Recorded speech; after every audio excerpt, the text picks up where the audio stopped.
Welcome to The Prize Inside. A chiropractor's journey in everyday holistic health and vitality. Here, your host, Dr. Jeremy Myers, delves into the remarkable journeys of everyday people who have embraced the path to health and healing.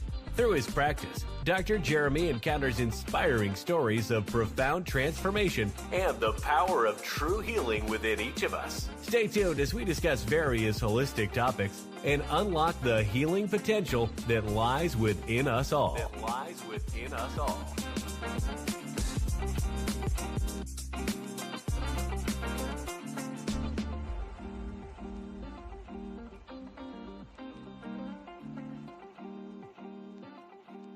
All right, welcome everybody. Getting this all ready. All right. Sorry about the late start tonight. My kid had some driving lessons, and I think the driving instructor survived. So that was a really good sign. She might have a shot. So I'm going to be a little lower key tonight just because in the other room, she has to have the Zoom on additional drivers. They do a really good job with that nowadays. I just remember some of us that are older will remember how driver's training used to be. It was like a couple weeks and good luck, right? So now they really do a pretty good job, and her instructor is fantastic. So with that, tonight is Whole Health Weekly, Wednesday edition. This is episode 16. So what we do tonight is we go over topics that are interesting and relevant that we heard, throughout the week. And so some of them could be good, some of them could be bad. We just have to discern because we want to be, understand from a holistic perspective, are these things that could help you or hurt you, those kind of things. So as we go, my favorite part of this is that we get to do the 33 chiropractic principles. So we are on principle number 16 because it's week 16 of this. So I start with basically, let's go through it. So we have this in our world, we have universal intelligence. This universal intelligence, you can think of like nature, right? And so nature has this intelligence within it that guides our entire environment around us in an intelligent manner. Okay.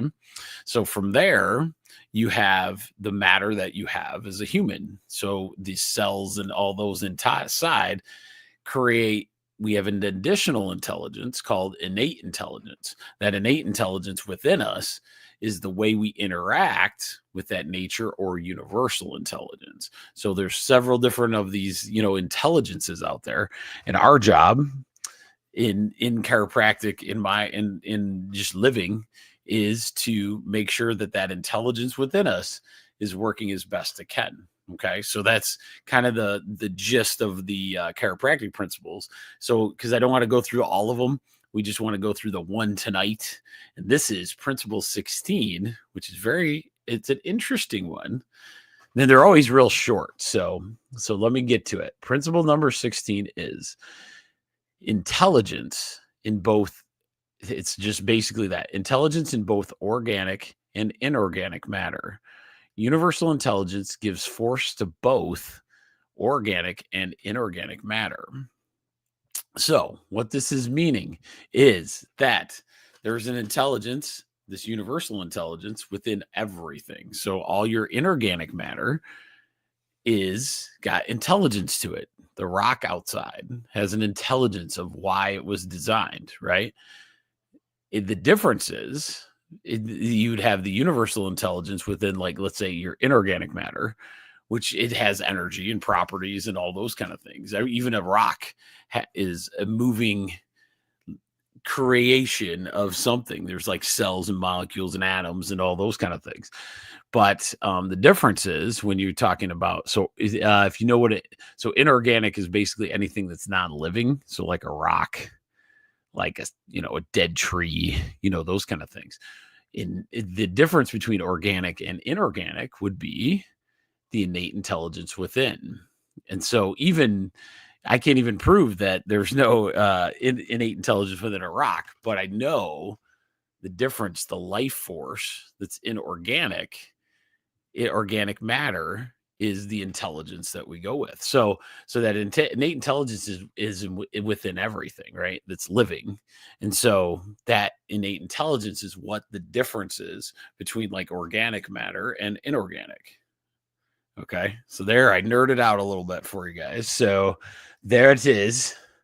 All right. And remember, if you have any comments, tonight is a good time to put them in there if there's any subject you want to talk about a little bit. And remember to follow me at my Rumble channel. It's on my podcast, people. It's the Prize Inside with the little chiropractor dude. You will see that. If you really, if you want to, hang out and see all the recordings, some of them are really good. I just did one on Sunday night of carpal tunnel. So that one is called the 1% Tribe. And we go through, specific conditions or herbs or mental stuff. So tonight is more articles. So let's start with the topics of interest. So tonight I'm going to do the top interesting topics first. Oh, okay.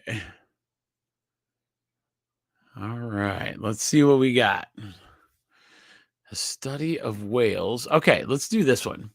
Shingles vaccine linked to lower dementia risk. Well, that's interesting. A study from Wales found that the shingles vaccine may reduce new dementia diagnoses by 20%, providing a stronger link between vaccination and cognitive health. Interesting. This adds to the growing interest in preventative measures for holistic brain health and the broader benefits of vaccines. Interesting. I would say, in a holistic perspective, I would have to question this one. This article, I'd have to look a little deeper. I don't know. Shingles vaccine, the idea behind it is they're injecting the shingles, essentially virus, into your body. That virus then gets this immune function to kick up so that you have, and if you remember, it's like old dormant chickenpox, essentially, or herpes zoster is what it's called. I'm going to take a hard pass on that study until there would be more stuff out there to actually prove that. I don't know. I would say, let me look into it a little bit more, because see what their actual reasoning is. So sometimes that's interesting, like how that works is what they're using. Because you got to remember, like, some of these things are very popular because of profitability. And so some of the studies, I just wish you could trust them, to be honest with you. I wish you could, and at this point you just can't. And so to put something like that, I'd have to see more and more information on that. So I'll leave that at that one. If, I would use your own discernment. All right. All right. Let's see. We've done that one. So gut and health and microbiome research has been huge this last year, which that'll be in the top topics all the time. If you've been part of my 1% Tribe, though, you've been, in gut health and microbiome for about almost a year, over 2 years. So that's going to be in the news for a long time. Oh, this one's good. Rise of personalized and holistic wellness. Personalized wellness, including AI-driven health plans and wearable tech, is gaining traction. A survey noted 78% of consumers plan to invest in tailored health solutions by year-end, focusing on preventative care and lifestyle integrations. Practices like yoga, meditation, and nature-based activities like forest bathing are also trending for mental and physical well-being. You're going to see this stuff. The only caution I would have is, remember, wearable technology, it messes with your biofield. So you just got to be careful with that, making sure that your the biofield is clear. Not that you can't wear it, you just don't want to wear them all the time. And it does interrupt. It'll interfere with that little biofield, kind of like EMR or the electromagnetic EMF, electromagnetic radiation. And now there's an actual condition for it. So a lot of times you're going to want to watch that. Your biofield is super important. And so it's one of those things that just be cautious when wearing like tech like that, because it does interfere. It's reading stuff. It's reading your biofield. And so that's one reason it gets a lot of good data. And that's always fascinating to me, as we're all like, oh, that biofield thing is crazy. And then we put stuff on that like actually reads it. That's how good those like sensors and all those kind of things can be. So just remember that as you go. I really believe in that. I think we're going to have something big happen. I think I'm trying to think of how to fix the healthcare system. You have a sick care model currently, right? You have basically, don't go to the doctor till you're sick. And then let's delay that process until, the bitter end. I don't want to, we get a lot of pushback in the healthcare of doing things that are preventative or taking care of yourself, even though they say they don't, they do. And it makes it really, really rough. The problem is like, because it's such a sick care model. And what I mean by that is our healthcare system is a sick care model. That's what it is. You go in when you're sick. There's no promotion of like improving function.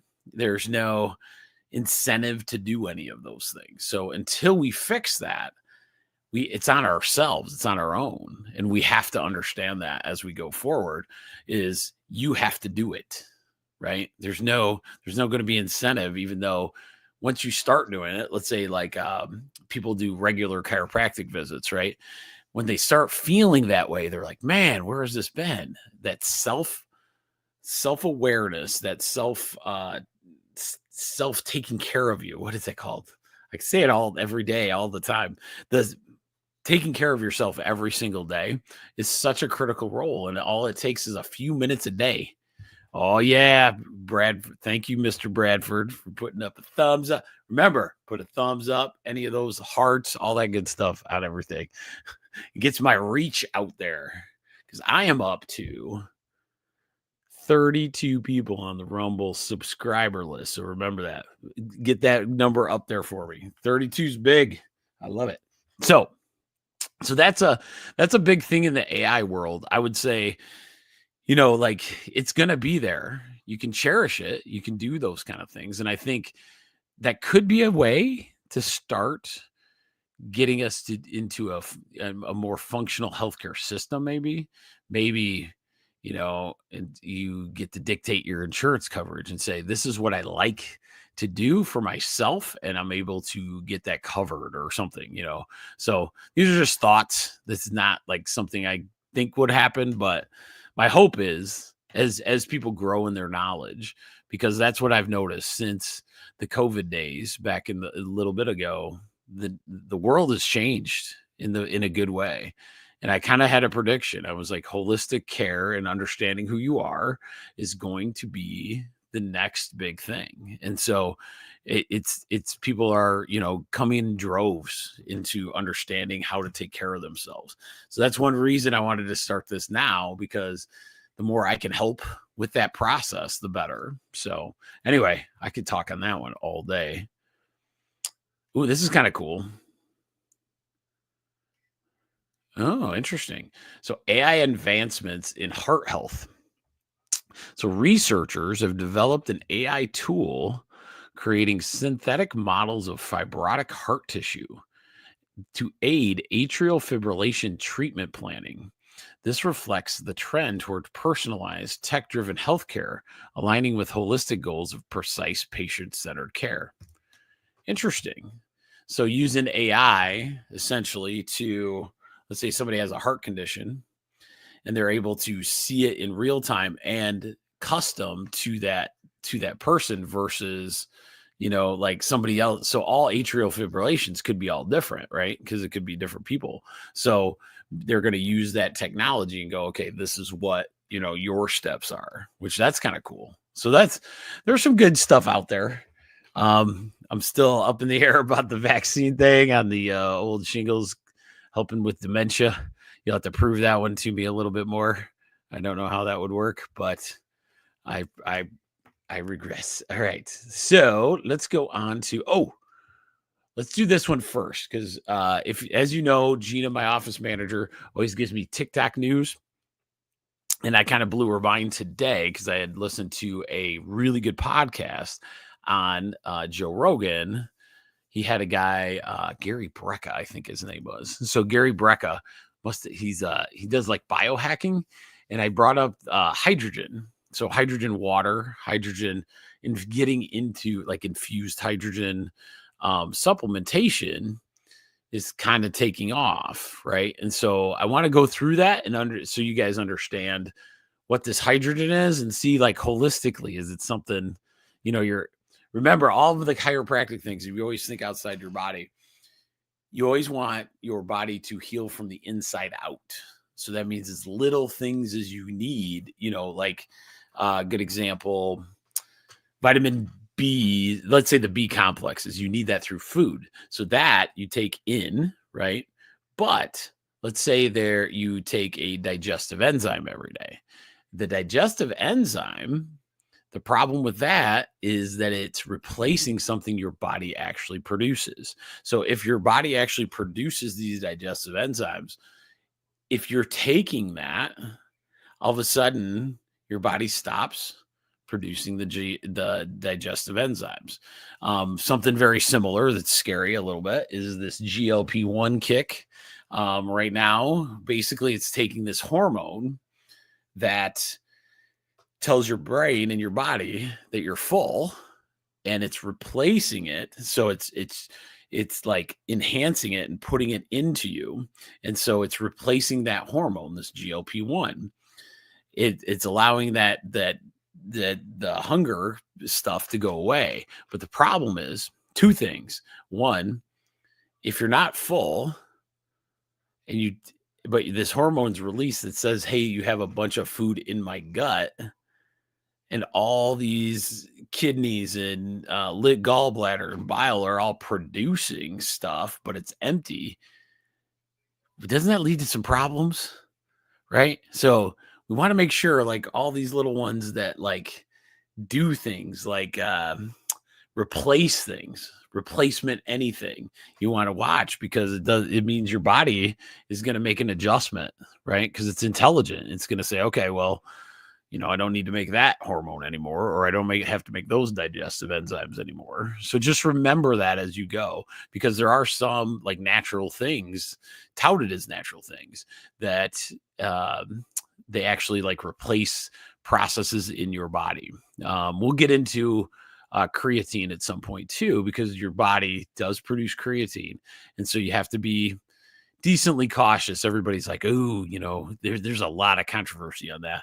And I can see there's a use for sure, but always remember, it's just like a digestive enzyme. If your body doesn't have to create it anymore, then what happens when you stop taking the supplement? Are you going to lose all your creatine? Probably, right? If you stop taking the digestive enzymes, how's your gut? How's your food breakdown going to be? Exactly. It's not going to be very good. Okay. So that's something to keep track of. So this is hydrogen. Okay. So there's ways to do this. I'll read a good article on it. Okay. All right. Let's go to, there's lots of articles lately. Let's go to the one that's the easiest. Okay. I'm going to go to this one. The science behind molecular hydrogen tablets. Okay. So this is where I want to start. There's other forms that you can take of this hydrogen, but hydrogen tablets are something that's really accessible. All right. Molecular hydrogen is a gas with it's H2, which very unique and selective antioxidant effects, which is good. It works primarily by improving redox status of the cell when needed. Hydrogen is the smallest molecule in the universe, which is why its bioavailability is so great. It's also neutral, so it can easily penetrate any membrane space in your body. Drinking hydrogen water, which hydrogen, they come out in these little tablets, can double your cellular concentration of hydrogen gas. For about 5 minutes, your blood levels will peak. And this is when beneficial changes in cell signaling and gene expression can occur. Molecular hydrogen is best taken cyclically or pulsed. If you take it and continuously, say you're drinking hydrogen water throughout the whole day, the effect seems to dissipate and can actually vanish altogether. For best results, place 2 tablets in 1 liter of water and drink it all in the morning. This will give you a strong pulse, which will produce better results than a lower pulse twice a day. Once the tablets are fully dissolved, you'll want to drink it as fast as possible. Okay, in this article, this is by Dr. Mercola back in 2022. Okay, so let's get into what it does. I don't want to do too much crazy. Basically, it's really good for oxidant. It's like a really, really high-end antioxidant. And so when you do kind of stuff like that, and it's super big right now. The podcast I was listening to, the guy puts it in a bath. So he takes those, instead of drinking it, he'll actually take a bath with these hydrogen tablets in there. And he says, antioxidants, you want those to kind of increase that cellular activity, and it helps the cells, right? So we want to give our cells the best information possible, basically, right? So we want to get in there, get the cells kind of rolling in the right direction. And hydrogen could possibly do that. Now, I like what they were saying pulsed it, because we don't know necessarily why it shows that it's good antioxidant, but is it natural to put, H2 just by itself into your body? I'm not sure if I could agree with that. However, could be interesting if you need that like actual boost. I would suggest probably not doing it all the time, but one of those things where maybe you're doing it to kind of raise things up, and then your body starts taking over and helping with that hydrogen load. So just an interesting one that the TikTok news. It's pretty good. All right, let's go on to the latest articles from my friend, my favorite place, Dr. Mercola. He hits so many articles. If you ever want a website, Dr. Mercola is the man. Okay. All right. Ooh, okay. So this one's a good one. Nah, that one's a little. Oh, okay. Let's do this one. This one's I hear this is a big one that we miss a lot. Remember, I'll put that up in the chat before we go into this. Remember, if you ever want supplements, I don't know, some of you that are really good with the phone, in the top corner there, if you scan that, it's called Full Script. It's like all my naturopaths there's tons, and they vet all the supplements in there. Works just like Amazon, but all the supplements are good. So just remember that, though, that thing is sweet. So you can get on there, order stuff through it, and then, and it just ships to your door. So it's really, really cool. So remember that as we go. So this one is an article on selenium. I'll put that actually in the comments, because selenium and the importance of it. This is one of my ones I used to do. So if you look at COVID, when we were doing that, it was vitamin. I would always tell everybody vitamin D, C, zinc. If you want to get crazy, you'd put quercetin. Quercetin, selenium was one of them. Vitamin E. There's a lot of good vitamin A. Right. So those are a lot of good ones. So selenium, this is a nice article on that. So just making sure that your supplementation has this in there.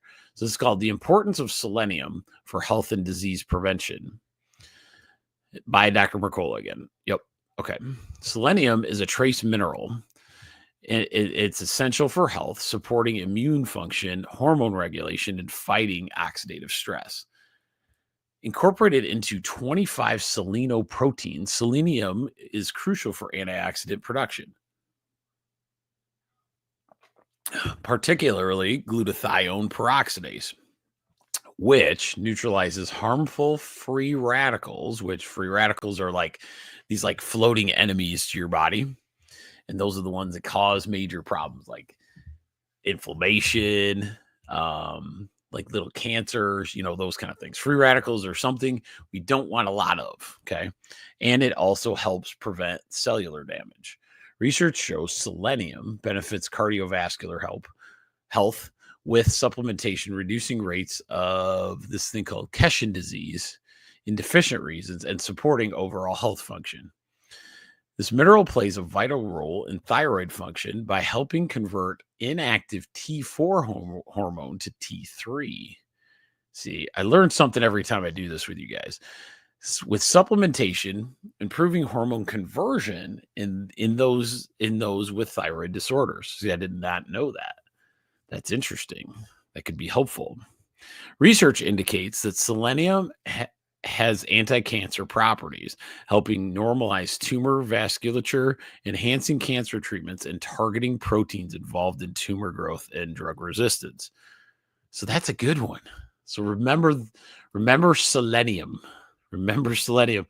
It's completely worth it to know kind of those kind of things. Selenium could be a good arsenal. It's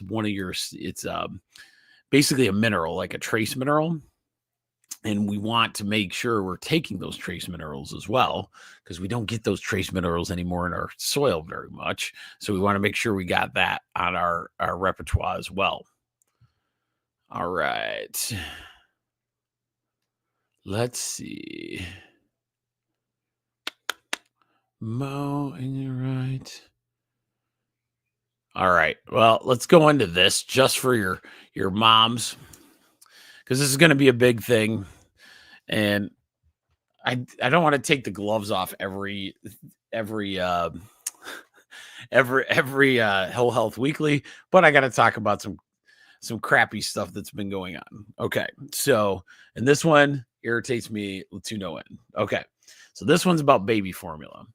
Most U.S. baby formula is packed with added sugars, research warns. And this is by. All right.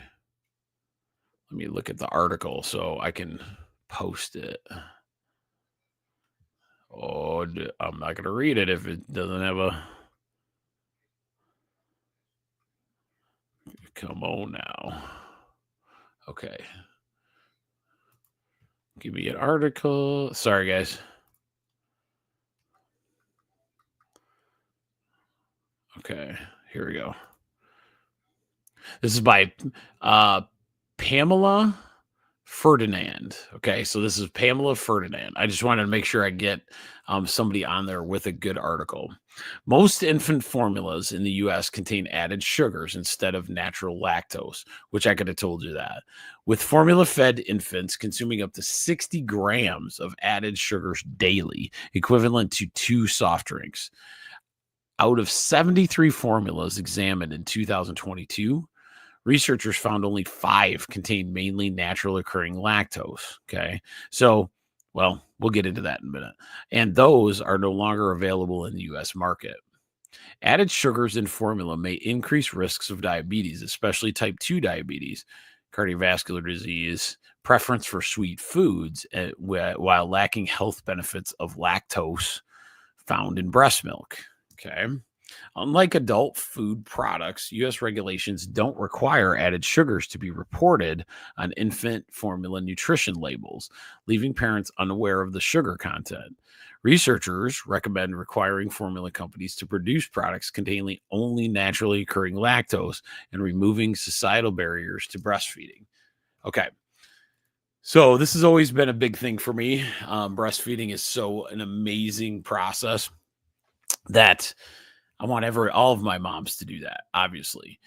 The big problem is we need to have trust in the baby formula if, let's say, breastfeeding somehow is not an option, right? Lactose is a natural forming sugar that comes from the mom's milk. When you have a natural forming sugar, the body knows what to do with that natural sugar. And because that natural sugar gets formed and processed, it's not an enemy to the body. The body's like, oh, I understand this sugar. I'm going to use it for energy, those kind of things. The fake sugar, which is just from that article, how two soda pop things, like 2 cans of soda amount in baby formula. And it's already, guys, it's horrible for adults to do 2 cans of soda a day, because of the amount of fake sugar in there. Remember what fake sugar does? We can go through that again. So how it works. Oh, what's on there? All right. Let's see if I can do this. All right. I don't want that piece of paper. Let me see. That just has nothing on there, but maybe I got a blank one. Okay. This one's pretty good. Okay. So you have this piece. This is how it works. So let's see. So you have this piece of paper, this little piece over here, and this hand that I'm touching here is the small piece. And that is the piece of the sugar that's created in the lab. Okay. So this one, let's say it's technically natural sugar.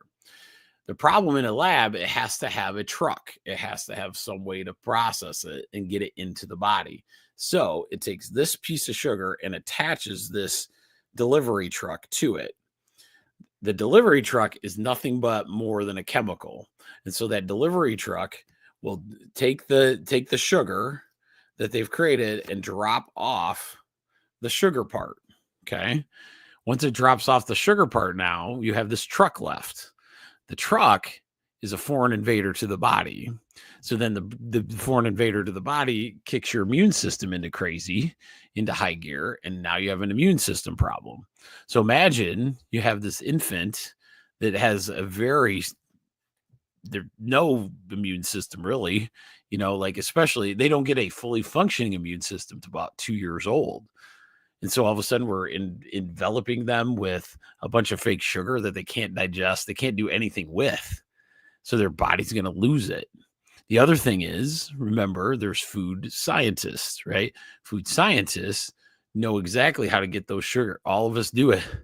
I was just listening to it. We were talking about how crappy you feel after like a bag of Doritos.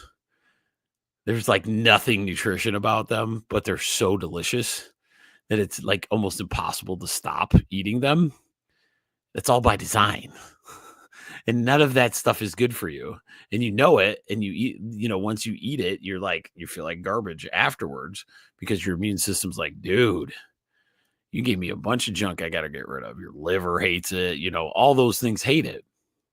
So if we're doing this to little kids and they're in the infant formula, you're starting them off on a bad side. So that one's always a near and dear to my heart. I think infant formula should be the most scrutinized product on the market, and it's like the least, which is shocking. So my hope years with a little more people paying attention to that it'll actually happen for us.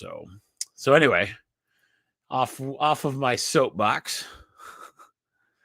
All right. Ooh, this one's a good one. So we'll do this one. Can eating oranges regularly lower your risk of depression? New research links regular orange consumption to beneficial gut bacteria that regulate neurotransmitters. Could it help keep depression at bay? Depression affects more than 280 million people worldwide. Many patients do not fully respond to first-line medications or experience adverse side effects. This makes dietary influences on mood increasingly important. So not a lot of great choices out there for this stuff. Regular citrus consumption is linked to a 22% reduced depression risk by increasing beneficial gut bacteria. And this one's called Faecalibacterium prasnatizi, because I'm so good at these, which supports neurotransmitter production. Citrus contains, it's called naringenin, and a few other things, plant compounds that nourish gut bacteria and influence the biochemical pathway responsible for neurotransmitter balance. Ultra-processed food, which is like basically taking all good pieces that you digest, fibers and all those kind of things, that ultra-processed stuff, which is the junk out of a package or whatever, ultra-processed food consumption increases depression risk by 50%, with artificial sweeteners and processed snacks being particularly harmful to gut health and brain function. We kind of knew that, right? So we just talked about artificial sweeteners and processed snacks. It can mess with your gut health. If you mess with your gut health, you mess with your brain health. Okay. That's a big deal. That's a very big deal.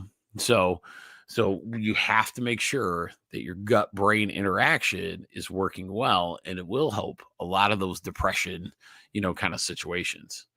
So remember that. Eat some citrus. If you're in a bad mood, just stick an orange in there. It'll be good.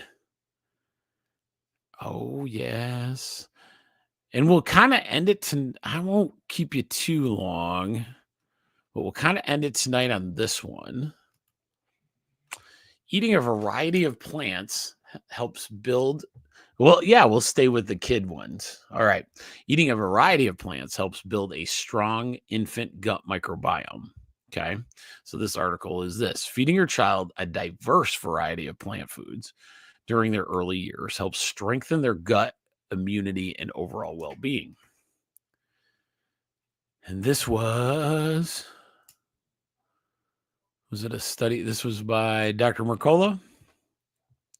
Introducing a wide variety of plant-based foods after age 1 speeds up gut microbiome maturity, helping your child build better digestion and stronger immunity early on.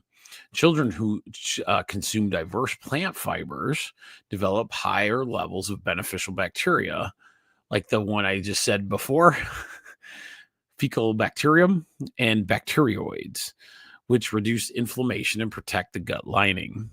Between 12 and 18 months is the most important window to introduce a range of solid foods, laying the groundwork for a healthy adult-like gut by age 2.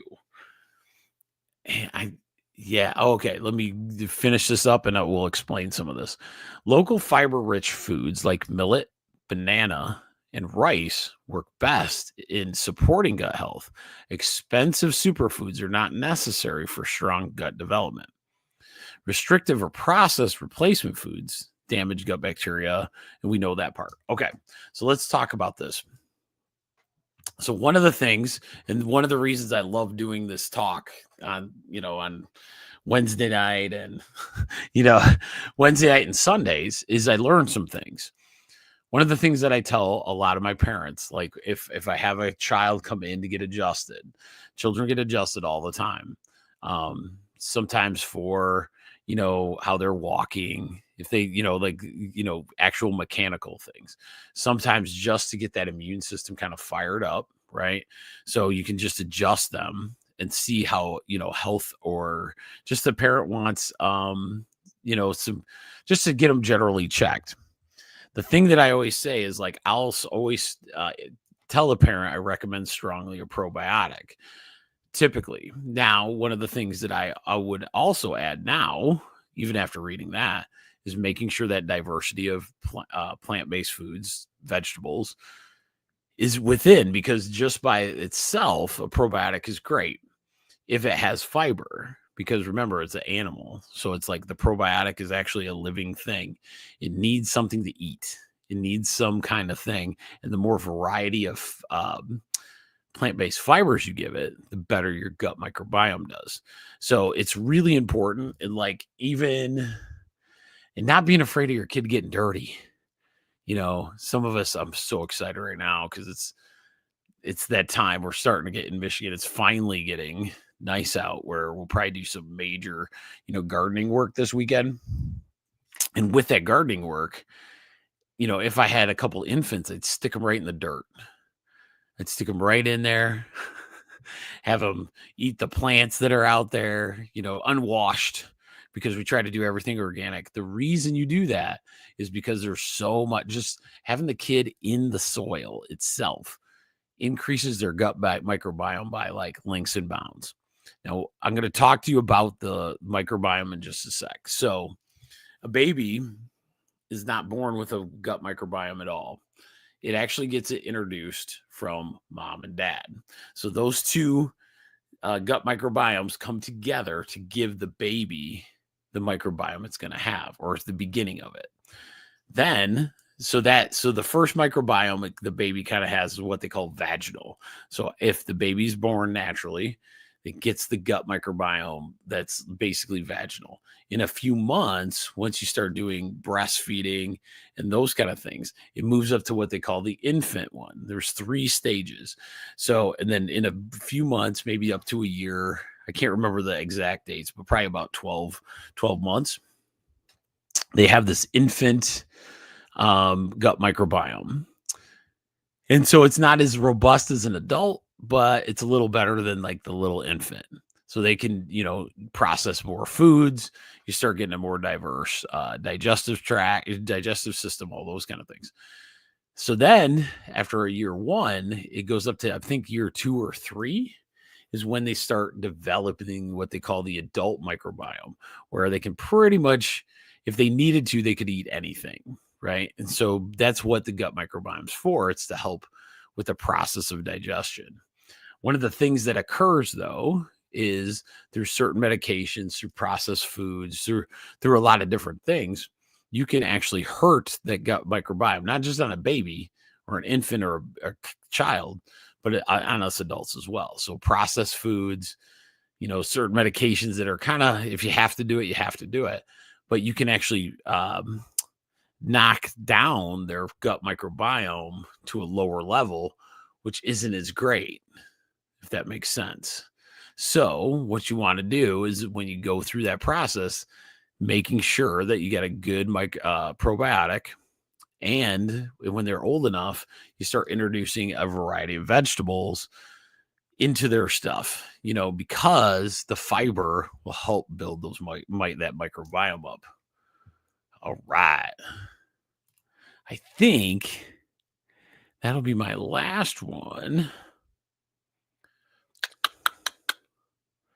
Yeah, I think so. I think tonight that'll be it. Just making sure. Hopefully, you guys enjoy this as we go tonight. And don't forget that hydrogen thing. That's kind of cool. So I'm going to try to introduce some of that myself, and see how that rolls, and see if it's something that would go with a good chiropractic lifestyle holistically, right? So that, my friends, hopefully you got something out of that. Just remember, if you got some infants in your life, I think tonight was a good articles for that.